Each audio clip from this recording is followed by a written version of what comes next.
Daniel, 16 stiga sigur á Keflavík hérna á Meistaravöllum í kvöld. Fyrstu tilfinningar svona eftir hennan? Bara flottur leikur, bara stöndum á okkur nokkur rönn frá öflugu Keflavíkurliði og hérna bara alltaf gaman að sjá karakter og hérna stelpunum langi þetta svona mikið. Við rútineraðir leikur, það fór svona hægt af stað, liðið voru svona að þreifa hvort öðru.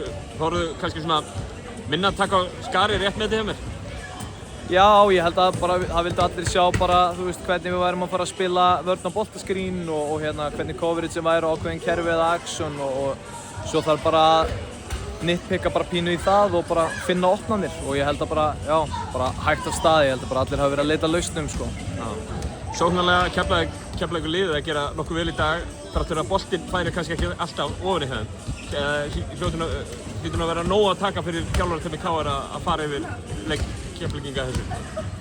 Já, þú veist, þetta snýst náttúrulega bara að hlaupa þessar bestu skyttur bara af línunni og fá þær til að taka ákvarðanir svolítið á dribblinu og hérna það voru nokkur skotana sem að við vorum ekki tilbúin í að lifa með sem að duttu bara ekki með Keflavík í dag en eins og segir, þú veist, þetta eitthvað sem að við getum ekki veðjað á í heila seríu þannig að við þurfum klárlega að finna út úr því hvernig við komum veg fyrir þessi opnu lúk, sko. En annars gerum við bara nokkuð vel varnarlega, búin að halda fáránlega góðu Keflavíkurliði undir 70, sama hvort þær hittu eða ekki, bara mjög vel gert.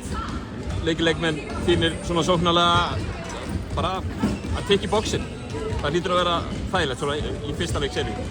Já, og bara við skjótum í kringum 40%. Það er ekki alltaf raunin hjá okkur, sko, en það er erfitt að vinna hvaða lið sem skýtur 40%. Þannig að bara ef við höldum áfram að skjóta með smá sjálfstrausti og í rytma í seríunni, þá verður teigurinn ekki alltaf svona lokaður. Þannig að við bara þurfum að halda áfram því sem við erum að gera.